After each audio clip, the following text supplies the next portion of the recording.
حضرت مولانا روم رحمت اللہ تعالی علیہ مثنوی شریف میں بڑی پیاری بات ارشاد فرماتے ہیں،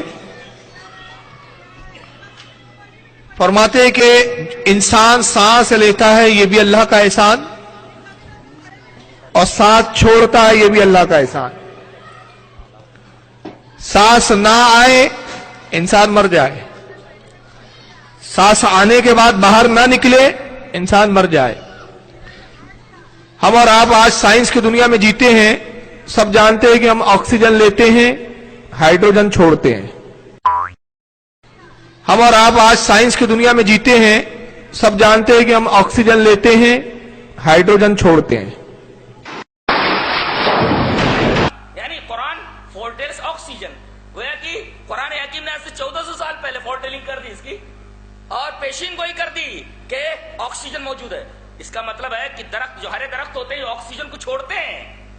یہ آکسیجن سمجھتے کیا ہے؟ آکسیجن آگ ہے، وہ نار ہے۔ آکسیجن عجیب بات ہے، پوچھا جائے کہ پانی کیا ہے، واٹ از واٹر، پانی کیا ہے، تو یہ کہتے ہیں نا H2O کے تناسب سے، H2O کے تناسب سے بنا ہے۔ یعنی H2 یعنی ہائیڈروجن کے 2 حصے اور آکسیجن کا 1 حصہ، ان دونوں کے تناسب سے پانی بن گیا پانی۔ اب ان دونوں کی خصوصیات کے اوپر نگاہ ڈالی جائے کہ واٹ از آکسیجن۔ اچھا یہیں پر ایک چیز اور بتا دوں، ایک ہوتا ہے مالیکیول اور ایک ہوتا ہے ایٹم، ایک ہوتا ہے سالمہ، ایک ہوتا ہے جوہر۔ اردو میں ایک سالمہ ہوتا ہے اور ایک ہوتا ہے جوہر۔ تو سالمہ کہتے ہیں مالیکیول کو اور جوہر کہتے ہیں ایٹم کو۔ یہ مالیکیول کیا ہے اور ایٹم کیا ہے؟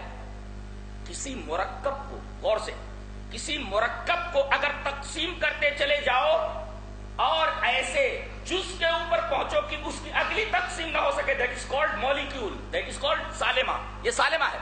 اور کسی مفرد کو تقسیم کرتے چلے جاؤ اور ایسے جز پر پہنچو کہ اگلی تجزی نہ ہو سکے، that is called atom, that is called جوہر۔ اس کو جوہر کہتے ہیں۔ نہیں سمجھ میں آیا؟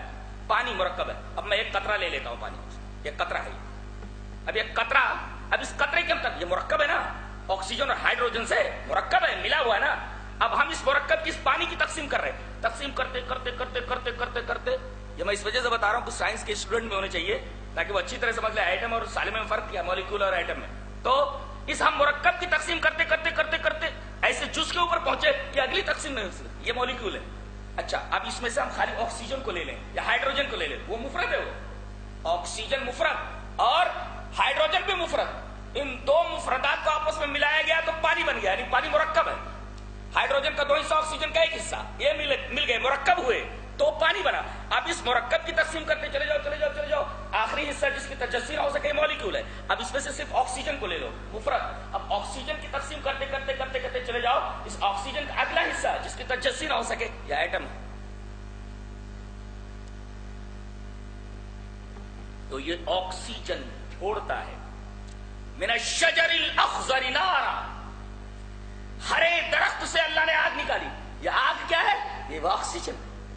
اور عجیب بات تو یہ آکسیجن آگ ہے جو جلا دیتا ہے، آکسیجن آگ ہے جلا دیتا ہے، اور ہائیڈروجن جلانے کے عمل کو تیز کرتا ہے، جیسے آگ کے اوپر پیٹرول ڈال دیا جائے۔ اور اتنی خطرناک گیس ہے، ایک جلانے والی ایک جلانے کے عمل کو تیز کرنے والی، دونوں کو ملا دیا تو مدار حیات بن گیا، جس کے بغیر آدمی زندہ نہیں رہ سکتا۔ کیا قانون ہے اور کیا انداز ہے بنانے کا، سبحان اللہ۔ یہ پانی کی فطرت دیکھ کر کے آدمی ایمان لانے پر مجبور ہو جائے کہ بنانے والے نے کتنے پیارے انداز سے بنایا ہے کہ 2 خطرناک گیسز کو ملا دیا تو وہ چیز بن گئی جس کے اوپر زندگی کا مدار ہے۔ اور دونوں خطرناک گیسز ہیں، آکسیجن بھی جلانے والی اور ہائیڈروجن جلانے کے عمل کو تیز کرنے والی، ایک آگ تو دوسرا پیٹرول کی طرح ہے، اور دونوں خطرناک گیسز کو ملا دیا اللہ تبارک تعالیٰ نے ایک خاص تناسب سے۔ اب سائنسداں سے یہ پوچھو واٹ از واٹر، تو وہی بولے گا H2O۔ میں یہ پوچھوں کہ یہ بتا آکسیجن کے 2 حصے کیوں نہیں ہو سکتے، ہائیڈروجن کا 1 کیوں نہیں ہو سکتا، بس کوئی جواب نہیں ہے۔